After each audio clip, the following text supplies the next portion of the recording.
The clock on the wall ticked softly, marking another quiet evening. I sat on the couch, my phone in hand, scrolling through mindless updates. It had been a long day at work, and my wife, Emma, had promised she'd be home soon. But something about tonight felt off. There was a strange energy in the house, a tension that I couldn't quite place. The silence of the living room felt almost suffocating. I glanced over at the front door, half expecting her to walk in at any moment. But when I heard a faint sound from the kitchen, I froze. It wasn't the usual rustle of pots and pans, or even the soft hum of the refrigerator. No, this was different. A voice. A man's voice. I couldn't place it at first. It wasn't a voice I recognized, but it was undeniably familiar, comforting, warm. My heart skipped a beat. Maybe she was talking to a friend. It wouldn't be the first time she caught up with someone over the phone, but the way she was speaking, so softly, almost seductively, was not something I had ever heard before. It sent a shiver down my spine. I stood up slowly, trying to make as little noise as possible, and crept toward the kitchen. The voice was louder now, though still not entirely clear. Emma was sitting at the island, phone pressed to her ear. She must have thought I was still on the couch, too tired to bother her. But I was wide awake now, my pulse quickening. I leaned against the wall, my breath catching as I listened more intently. The conversation was growing more intimate. Emma was laughing, flirty, almost. I had never heard her laugh like that with me. She spoke his name softly, then she said something that made my stomach drop. "Oh, I can't wait to see you again tonight. Just you and me, like always. I'll make sure he's out of the house." My world froze. My heart pounded in my chest. My mind screamed for answers, but my body was rooted to the spot. I had to be hearing things, right? It was impossible. It had to be a misunderstanding. Maybe she was talking to a family member. Maybe it was nothing, just some harmless flirtation with a friend. But then, she said it again. His name. "I'll be waiting for you. I've missed you so much." I didn't need to hear any more. The knot in my stomach twisted painfully as everything I thought I knew about my life came crashing down. She was having an affair. I stumbled backward into the living room, my mind racing. I could feel the blood rushing to my head. I couldn't breathe. My wife, the woman I loved, the woman I thought I knew, was betraying me. As I stood there, unable to move, her laughter echoed in my ears, mingling with the voice of the man who wasn't me. I couldn't believe it, but the truth was undeniable. She was sneaking around behind my back, and I had just overheard it all. I glanced at the clock again. It was almost time for her to come home. My thoughts spun out of control. I wanted to confront her, to demand the truth. But what if I was wrong? What if this was all just some horrible mistake? But deep down, I knew. I knew that nothing could explain the look in her eyes or the way she had whispered those words to him. It wasn't just a mistake. It was betrayal. As I heard the front door click open, I turned toward it instinctively. She was home. But this time, nothing felt the same. The woman who walked in, smiling and brushing off her coat, wasn't the woman I thought I knew. I could already feel the distance between us, the secret she was carrying just a few feet away from me. The truth was staring me in the face, and I didn't know if I was ready to confront it yet. But one thing was clear, everything had changed. And nothing would ever be the same again. The minutes dragged on after Emma returned home, her footsteps sounding louder in the stillness of the house. I could feel the weight of the conversation I had just overheard lingering between us, though she had no idea. My pulse still raced, and the adrenaline from the shock hadn't worn off yet. My mind was a mess, a whirlwind of emotions, anger, disbelief, confusion, but most of all, fear. Fear that everything I had built my life around, everything I thought I understood about my marriage, was a lie. How could I have been so blind? How could I not have seen the signs?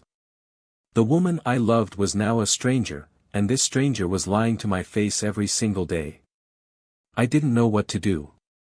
Should I confront her right then and there, risk ruining the night, or should I wait and gather more evidence? A part of me felt like I needed to act fast, but another part told me that I had to be careful, measured. If I confronted her too early, I risked being painted as paranoid.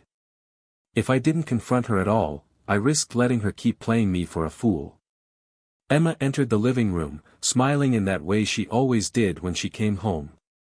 She was all warmth and light, as though the conversation I had just overheard had never happened. She kicked off her shoes and tossed her purse onto the couch, completely unaware that her whole world was about to come crashing down. "Hey," she said brightly, as if everything was normal. "How was your day?" I stood frozen, staring at her as she moved around the room, fluffing the pillows, putting on the kettle to make tea. I couldn't speak. The words wouldn't come. My throat was dry, my thoughts scattered. Fine. Just, tired, I said, my voice betraying me as I spoke in a clipped tone. Her eyes flicked up to meet mine, a curious expression passing over her face, but it was gone before I could even register it. She walked over to me, placed a hand on my shoulder in that familiar, affectionate way she always did when she wanted to comfort me. "You're acting a little off," she noted, concern furrowing her brow. "Everything okay?" The question made my chest tighten. Was everything okay? How could it be? I had just overheard her confessing to her affair, talking about seeing the man she was cheating on me with. How could everything be okay? The man who had been so trusting, so in love, was now a complete fool, and the woman I'd devoted my life to had shattered that trust without a second thought. I didn't respond immediately. I was still trying to process everything that had just happened. In that brief moment, I realized how much of my marriage had been a facade. I thought we had it all, love, stability, commitment, but none of it was real. It was all smoke and mirrors. "You're scaring me," she said, her voice softening now. "You know you can talk to me, right?" I nodded, but I couldn't bring myself to look her in the eyes. If I did, I feared I would crumble right there on the spot. Instead, I shifted my gaze to the window, staring blankly outside at the quiet street beyond. It was as though I was looking at my life through a glass wall, distant, distorted, and unreachable. I wanted to scream, to shout, to demand answers, but I couldn't find the strength. I felt so powerless. Was this her first time cheating on me? Had it been going on for months? I had no idea, but the more I thought about it, the more disgusted I became with myself for not seeing the signs sooner. "I think I need some air," I said suddenly, standing up. I couldn't stay in this house, not like this. Not with her standing there, so close, so unaware, while I was dying inside. "I'm going for a walk. I'll be back later." She seemed taken aback, but didn't stop me. "All right. Just don't stay out too long, okay?" I left before I could hear any more of her pleasantries. As I stepped outside into the cool night air, I let the weight of what I'd just discovered settle in. The world around me felt like it was spinning, and I had no idea where I was going or what to do. The streets were quiet. Too quiet. It was as though the world around me had gone on, oblivious to the devastation I had just learned. I walked aimlessly, my mind racing, wondering if I should tell my closest friends. Should I share this with someone else? Or was I just so lost that I needed to figure it out on my own? The truth gnawed at me from every corner of my mind. Emma had cheated on me. I had heard her words. She had been speaking to him, her affair partner, and I had overheard every word. They were planning to meet again. How long had this been going on? A thought struck me, had I been living a lie? All these years, I had loved her. All these years, I had trusted her with everything I had. And yet, in a single conversation, I had lost everything. I needed answers. I needed to know how deep this went. I needed to understand why she betrayed me. But even as I thought about confronting her, I wasn't sure I was ready. Would I be able to look her in the eyes and ask her if she loved me? Could I handle the truth if it was even worse than I had imagined? I decided to return home. I had to face her. I couldn't keep running from the inevitable. The walk had done little to calm my nerves, but it had given me a moment of clarity. No more denial. No more pretending that everything was okay. I had to face the woman who had hurt me the most. As I walked back through the door, I could hear her in the kitchen, humming softly. My stomach twisted. How would she act now? Would she apologize, or would she continue to lie to my face? I walked toward the kitchen, my footsteps quiet but determined. I stopped just outside the door, gathering my thoughts one last time before I stepped in. "Emma," I said, my voice low but firm. She turned, her smile faltering slightly when she saw the look on my face. "Hey, what's wrong?" she asked again, though this time, there was no warmth in her voice. She knew something was off. "You know, it's funny," I said, my voice cutting through the space between us. "I overheard something tonight. Something I wish I hadn't." She went pale. Her hand faltered, and the glass she was holding slipped from her fingers. It shattered on the floor, the sound cutting through the tension like a knife. For the first time in years, I felt like I was in control. The confrontation was about to begin, and I had no idea where it would lead. The air in the kitchen had shifted, there was no warmth left between us now. The coldness, thick and suffocating, wrapped around us. Emma stood frozen, her hand still hovering over the broken glass that had slipped from her grasp. Her eyes darted from the shards on the floor to my face, but she didn't say a word. It was as though she could sense that the conversation we were about to have would change everything. For a long moment, we just stood there, the silence stretching between us like a chasm that couldn't be crossed. I couldn't look away from her. I needed to see the truth in her eyes, to know whether I was right, whether she was about to confirm my worst fears. "You're not even going to try to deny it, are you?" I finally asked, my voice quiet but edged with bitterness. I could feel the anger and heartbreak beginning to build inside me, but I kept it contained. For now. Emma's lips trembled as she looked away, her face paling even further. Her usual bravado, the confident mask she wore every day, was slipping away. I don't know what you heard," she whispered, the words so soft I almost missed them. "But whatever it was, it's not what you think." It was a weak attempt. And it made my heart break even more. It was the kind of response I had feared, the kind of denial I had expected, but deep down, I had hoped for something more. Something that wasn't a lie. I had hoped for remorse, for honesty. But instead, I was met with deflection, with excuses. "You're going to lie to me now?" I said, my voice rising. "After everything?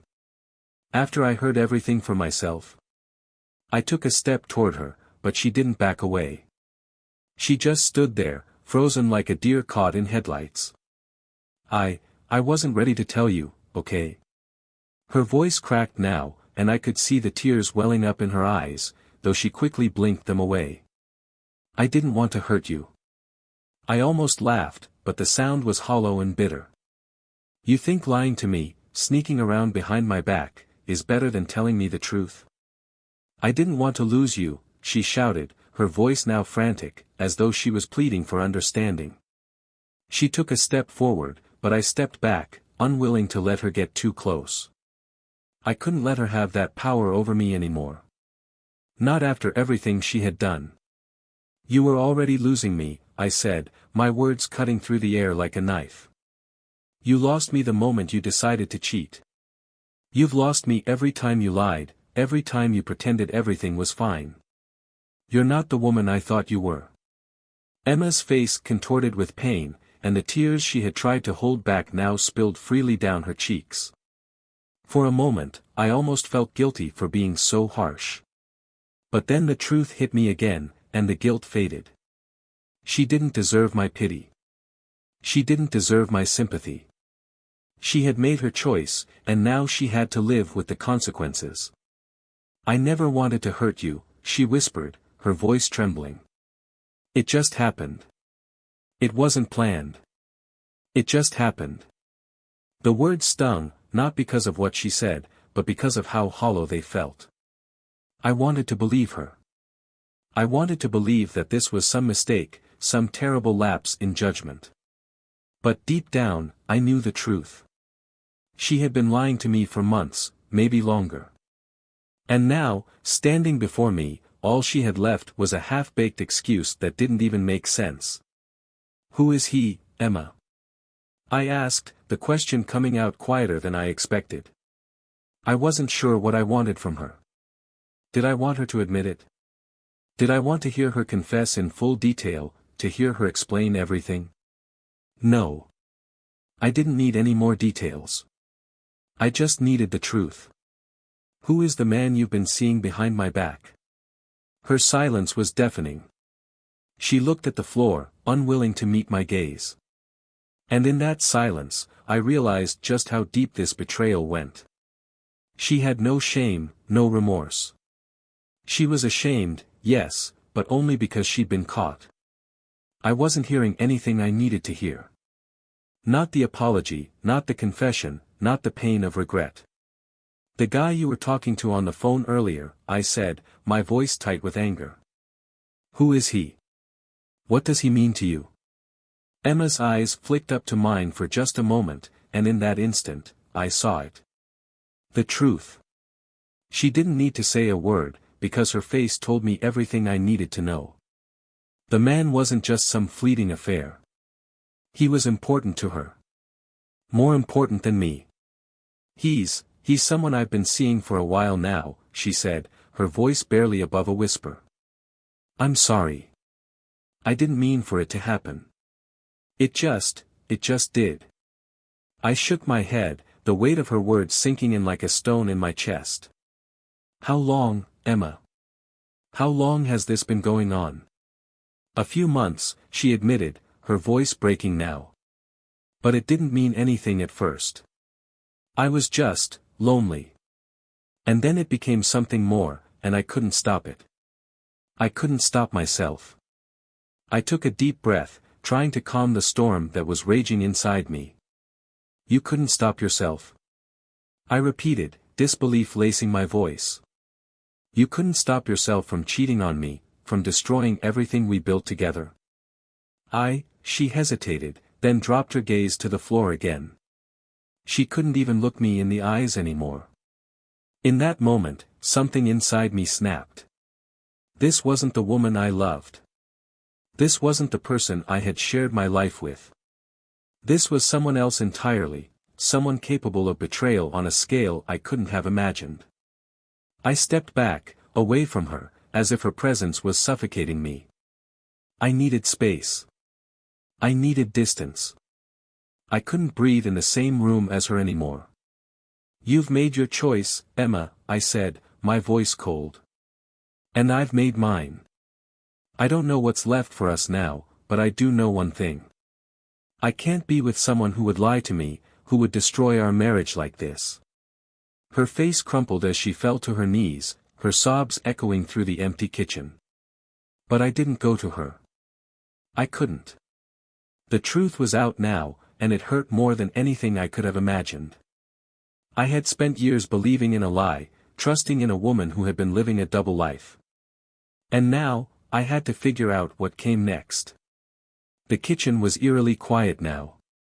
The storm of emotions had passed, leaving a cold, uncomfortable stillness in its wake. Emma was still on the floor, her body shaking with sobs, but I couldn't bring myself to comfort her. I couldn't bring myself to do anything for her. All I could think about was how I had been living in a lie, how my entire world had just been turned upside down in a matter of minutes. I stood there, my mind racing. What was I supposed to do now? Was there even a future left for us? Could I ever trust her again? Could we ever go back to the way things were, before I knew the truth? Or was this the end of it all? As I looked at her, sitting on the floor, broken and desperate, I realized that there was something I needed to figure out, something deeper than just whether I should stay or leave. What did this betrayal say about me? How had I allowed myself to be so blind, so trusting for so long? Had I been too caught up in the illusion of our relationship to see the cracks forming beneath the surface? Or was it her deceit that had made it so easy for me to turn a blind eye? Her crying wasn't enough to move me anymore. I couldn't feel pity for her. Not now. Not when she had stolen my sense of security, my peace of mind, and my ability to trust. Did I even know who she was anymore? Why? I finally asked, my voice low and steady, though the anger still lingered beneath the surface. Why did you do it? Emma sniffled and wiped her eyes with the back of her hand. I don't know. It's hard to explain. I was lonely. I felt neglected. You were always working, and I felt like I didn't matter. And then, he came along, and everything felt different. He made me feel seen, he made me feel wanted. It wasn't planned. It just happened. You felt lonely? I repeated. I couldn't wrap my head around it. But we were building a life together. We were supposed to be a team. She nodded, unable to meet my eyes. I know. But, sometimes things change. And I changed. I didn't know how to handle it. I didn't know how to ask you for help, so I made a terrible choice. I made a huge mistake. A mistake. That was all she could say. It felt like such an empty word, like something you could just wipe away with a simple apology. But this wasn't a small mistake. It wasn't something that could be fixed with a few tearful words. This was something that had torn apart the foundation of everything we had built together. I can't fix this, she whispered, as if she knew I had already made up my mind. Her voice was so small, so broken. I can't take back what I did. I know that. But I swear I never wanted to hurt you. I didn't respond. What was there to say? I didn't even know if I could find it in myself to forgive her. The trust we had was shattered beyond repair, and no matter how hard I tried, I couldn't see how we could rebuild it. Even if I wanted to. I took a deep breath, then turned toward the door. I need time, I said, the words feeling heavy in my chest. I wasn't sure if I meant time to think, or time to walk away from everything. But I needed space.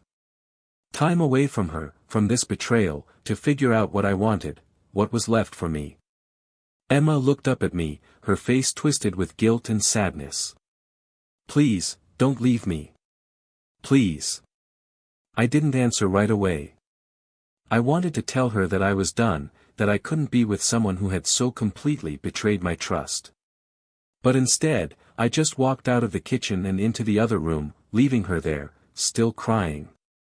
Her pleading wasn't enough. It was too late for that. As I sat down on the couch, the weight of everything settled in. I thought about the future.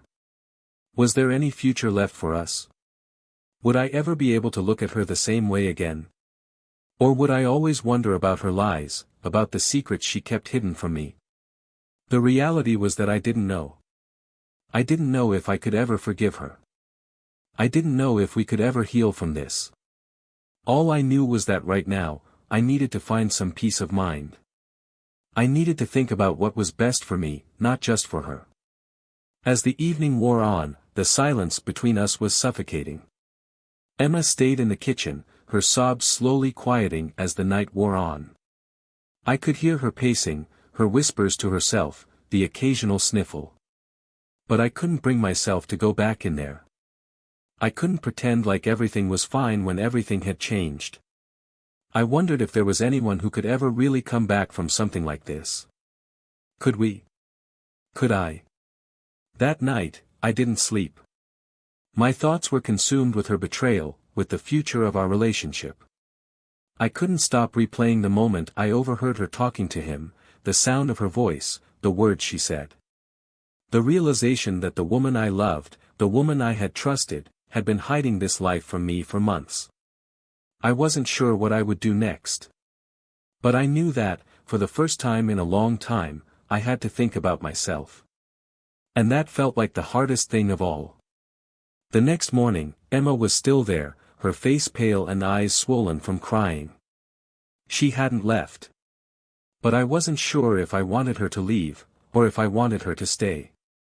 I wasn't sure of anything anymore. But one thing was clear, nothing would ever be the same again. Would we find our way back to each other? Or was this the end of the road for us? That was a question I wasn't ready to answer yet. The truth was, I had no idea where this story was going. And maybe that was the scariest part of all.